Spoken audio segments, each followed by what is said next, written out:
Selamat siang, selamat berjumpa kembali bersama saya, Ferianus Nanga, mahasiswa Universitas Nusa Cendana Kupang, Fakultas Ilmu Sosial dan Ilmu Politik, jurusan Sosiologi, kelas A reguler sore. Baik, pada kesempatan kali ini saya akan membahas materi dari mata kuliah Sosiologi Terapan dengan tema informasi sebagai politik. Informasi sebagai politik, eksploitasi, dan pembebasan sekarang menjadi pusat abad ke-21. Tanda-tandanya ada di sekitar kita. Implikasi privasi Google dan Facebook, persyaratan layanan tanpa akhir yang tidak kami baca tetapi yang terlalu sering mengklaim hak atas informasi kami. Awan yang tidak pernah hujan, pemblokiran otomatis situs web yang diberlakukan oleh ISP, sentrifugal di Iran berputar di luar kendali untuk meledak karena Worm, Stuxnet, Green Dam, dan Wirewall hebat di Cina. NSA memata-matai semua orang. Semua ini dan lebih banyak lagi adalah tanda-tanda politik informasi sebagai inti kehidupan di abad ke-21. Terkadang, contoh dan peristiwa saling terkait, seperti ketika beberapa orang memproklamasikan perang informasi pada tahun 2010 sampai 2011. Saat itu, ada kontroversi mengenai kabel Departemen Luar Negeri AS yang dibocorkan oleh Wikileaks, dan kemudian pembalasan pemerintah AS oleh proxy ketika perusahaan seperti Mastercard menarik layanan mereka ke Wikileaks. Pembalasan online terhadap serangan ini segera menyusul dengan upaya untuk menutup situs web Mastercard dan perusahaan lain. Bagian depan kedua dibuka ketika beberapa saat kemudian halaman web dihitamkan di seluruh dunia sebagai protes terhadap undang-undang dengan berbagai nama seperti SOPA, PIPA, ACTA yang diadakan untuk menciptakan sensor yang lebih besar di internet. Kira-kira pada waktu yang sama, para peretas dalam gerakan Anonymous menciptakan paket perawatan digital yang menawarkan janji komunikasi yang aman kepada pengunjuk rasa Tunisia saat musim semi Arab beralih kecepatan tinggi pada tahun 2010 dan 2011. Ketukan genderan terdengar di balik peristiwa-peristiwa ini, memunculkan momok perang di bidang informasi.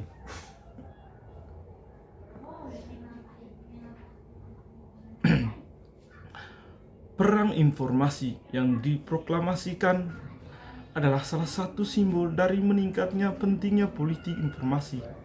Tetapi bahwa tanpa tema bela diri, perhatian sering diambil oleh pembicaraan tentang jaringan, pencarian, dan media sosial mungkin menjadi publisitas yang diberikan pada perangkat teknologi baru yang dirilis oleh Google Glass, iPhone terbaru, atau mungkin menjadi perdebatan tentang efek trolling dan penindasan online. Kejahatan dunia maya yang besar mungkin terjadi di halaman depan situs web dan surat kabar. Secara keseluruhan, ini bukan hanya contoh masyarakat informasi, tetapi juga contoh munculnya antagonisme politik informasi. Saya berargumen dalam buku ini untuk pengenalan dan analisis jenis politik antagonis yang muncul dimanapun media digital dan objek budaya digabungkan dengan kekuatan distributif dan komunikatif internet. Argumen ini saya buat sambil memastikan bahwa politik informasi ini tidak menggantikan dan tidak terputus dari perjuangan lain, seperti perjuangan pahit kapital dan buruh yang sedang berlangsung. Revisi kehidupan di mana laki-laki dan perempuan sama-sama diproduksi dan di mana kebebasan dan penghambatan mereka diciptakan. Rasisme yang melambung ke abad ke-21 membuat skandal seperti pembersihan etnis sebagai bagian dari kosakata kita atau salah satu perjuangan penting lainnya yang melalui kita dapat menciptakan kebebasan kita atau menjadi sasaran kepatuhan. Klaim saya dan tujuan di balik buku ini adalah bahwa informasi telah menjadi salah satu dari konflik eksploitasi dan pembebasan yang sedang berlangsung ini sebagai bagian dari berbagai politik.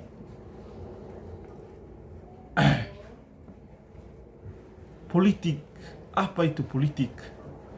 Mirip seperti konsep eksploitasi dan pembebasan.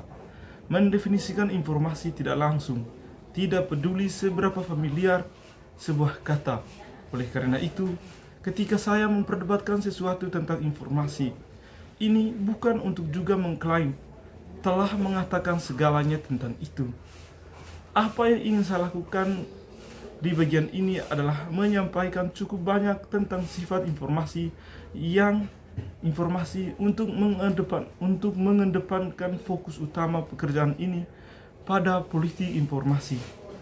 Saya akan mencari titik awal dalam komunikasi dan gagasan series tentang orang ketiga.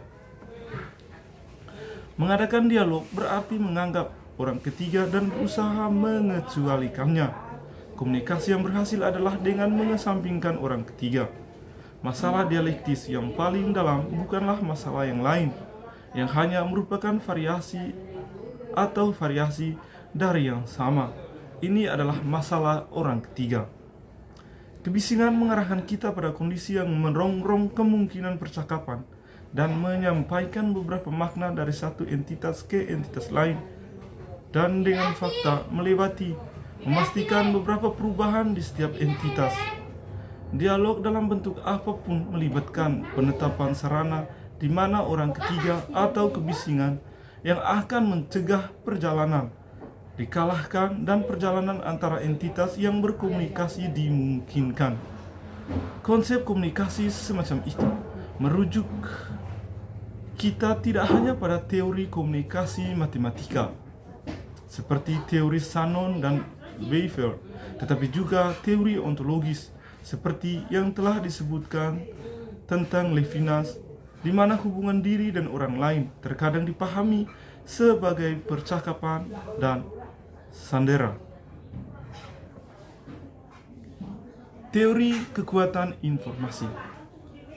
Informasi adalah perbedaan yang bergerak. Informasi juga lewat di antara entitas dan dalam gerakan itu, memungkinkan dan dipengaruhi oleh perubahan. Informasi dapat membuat perbedaan dari dirinya sendiri. Kita dapat melihat bahwa jika entitas yang bergerak juga dapat bergerak, juga dapat mengalir sebagai informasi, maka aliran tersebut konstan dan secara konstan berkontribusi pada aliran selanjutnya.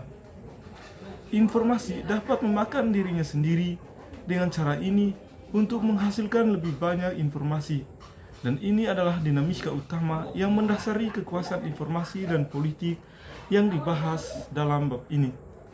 Dinamika ini akan disebut rekursi dalam kemampuan informasi untuk menampung dirinya sendiri. Dinamika rekursi dapat diteorikan dengan memahami pentingnya titik di mana perbedaan terjadi. Dan contoh dari proses ini dapat dilihat yang mendasari institusi digital utama. Misalnya, salah satu rahasia terbuka pertumbuhan industri digital, meski kini banyak diulang, adalah posisi Google sebagai salah satu produsen komputer terbesar di dunia. Diklaim pada tahun 2006 sebagai pembuat komputer terbesar keempat. Pada tahun 2011, Google mengklaim sebagai yang terbesar dari semuanya. Google menyimpan komputer ini dan menggunakannya untuk menyalahkan dirinya sendiri. Fakta ini sering diulang untuk menunjukkan bahwa Google membutuhkan komputasi dan daya penyimpanan yang besar untuk layanan pencarian dan semua aplikasi lain yang ditawarkannya. Faktor penting yang mendasari kebutuhan akan sumber daya komputasi ini adalah bahwa pencarian Google bersifat rekursif, dan karenanya tidak hanya mengambil masukan dari mereka yang mencari dan menggunakan layanan, tetapi terus menggunakan kembali datanya sendiri untuk menyaring pencarian di mana di masa depan dan identifikasi masa depan dari sifat penggunanya.